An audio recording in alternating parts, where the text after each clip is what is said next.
My Lords, I do warmly welcome this group of amendments and very grateful to the Government for a number of amendments they're bringing forward at this stage.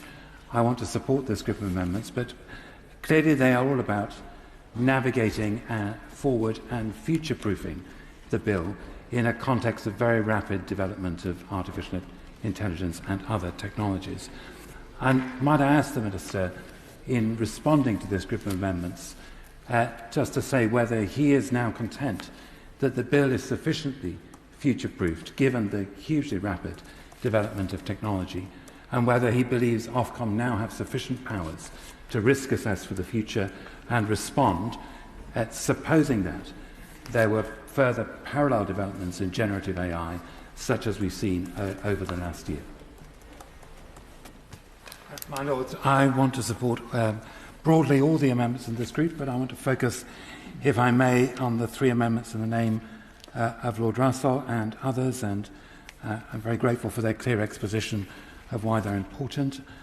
Particularly, I want to draw attention to Amendment 281A and the very, very helpful and useful list of functions which are considered to be harmful and to encourage addiction.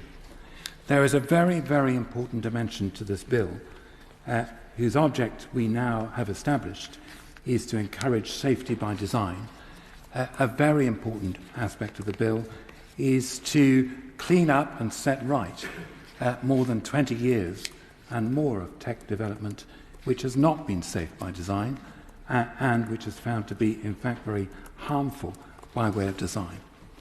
In talking to other people about the bill, and in many conversations, one of the hardest things to communicate and get across, as Baroness Harding has just said, is that this is not only about content, but about functionality. And Amendment 281A provides a very, very useful summary of the things that we know about, the functions that cause harm. I do add my voice to those encouraging the Minister and the Government to take careful note of this and to capture this list in some way in the text of the bill so that this clean-up operation can not only be about content for the future but also about functionality and underline the objectives that we set in the bill this afternoon. My Lords, I too want to welcome these amendments and thank the Minister and the Government for bringing them in. I think the bill is really significantly strengthened through Clause 172 and related clauses and putting harms on the face of the bill so clearly described. I'd identify with the comments of others that we also need to look at functionality, and I hope we'll do that in the coming days of report. I want to also support Amendment 174 in my name. I think others have covered very well the Clause 9b, and I would add my voice to those encouraging the Minister to give more careful consideration to that. I also want to speak briefly to Clause 9a on misinformation and disinformation content. With respect to those who've spoken against this and argued that these are political terms, I would argue that they are fundamentally ethical terms. And the principle for me of ethics and the online world is not the invention of new ethics, but finding ways to acknowledge and support the ethics which we acknowledge in offline world and to take that online. Truth is a fundamental ethic. Truth builds trust. Truth is there, it made it into the Ten Commandments. You shall not bear false witness against your neighbour. And it is that ethic which is being translated across in 9a. One of the lenses through which I have viewed this bill throughout is the lens of my 8 grandchildren, the oldest of whom is 8 years old, and who is already using the internet.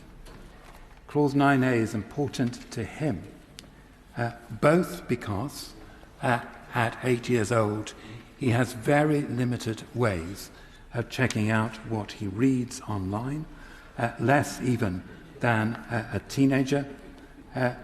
He stands to be fundamentally misled in a whole variety of ways if there is no objection or regulation of misinformation and disinformation.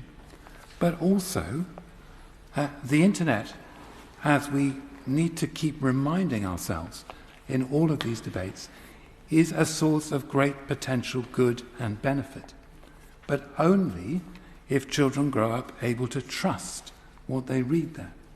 If they're able to trust the content of the web, then they are able to expand their horizons, see things from the perspective of others, delve into huge realms of knowledge which are otherwise inaccessible. But if children grow up necessarily